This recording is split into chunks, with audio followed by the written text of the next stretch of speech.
আমি আবার চলে আসলাম লাচ্ছির রেসিপি নিয়ে। তো আমি এটা দুধ দিয়ে কলা দিয়ে করব, তো সাথেই থাকবেন আশা করি। আমি পানি ব্যবহারই করব না।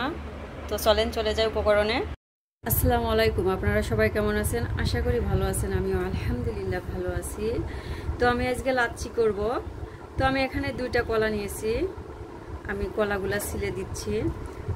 তো আমার ভিডিওটা যে যেখান থেকে দেখতেছেন সবাইকে অসংখ্য অসংখ্য ধন্যবাদ আমার পাশে থাকার জন্য। তো এই গরমে একটু লাচ্ছি ছাড়া ভালো লাগে না। যাই হোক, আমি এখানে সুগার ফ্রি, মানে এটা 0 ক্যাল বলে। তো আমি চিনি দিব না, না দিয়ে আমি 4টা 0 ক্যাল দিব। এটা সবাই খেতে পারে ইনশাল্লাহ, ডায়াবেটিস রোগীদের জন্য আরও বেশি ভালো।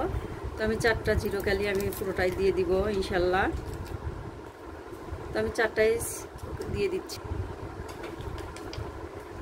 তো আমার বাড়ি বানানো দই আছে, আমি দইটা দিচ্ছি কিছুটা। এটা আমি বাড়ি তৈরি করছি। আমার এই রেসিপিটা, দই রেসিপিটা আছে ইউটিউবে এবং ফেসবুকে। তো আমি এর ভিতরে দুধ দিয়ে দিব, গরুর তরল দুধ। আমি অল্প একটু দিয়ে আমি আগে কিছুটা ব্লেন্ড করে নিব, তাছাড়া কলাগুলা এগুলো সব ব্লেন্ড করে নিব। তো আমি ব্লেন্ড করে নিছি। আমি এই গরুর তরল দুধটা পুরোটাই দিয়ে দিচ্ছি এখানে সরষাও। আমি এখানে বরফ নিছি, আমি বরফগুলো পুরোটা দিয়ে দিব। বরফ ছাড়া কি হয় লাচ্ছি, যাই হোক আমি বরফ দিয়ে দিচ্ছি পুরোটা। আমি এখানে একটু লবণ দিয়ে দিচ্ছি।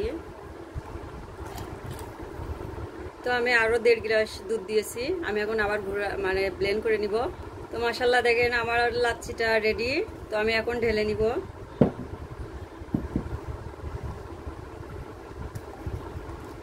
এটা খেলে জান প্রাণ ঠান্ডা হয়ে যাবে ইনশাল্লাহ। অবশ্যই বাসায় ট্রাই করবেন। তো আমি আবার বরফ দিয়ে দিচ্ছি।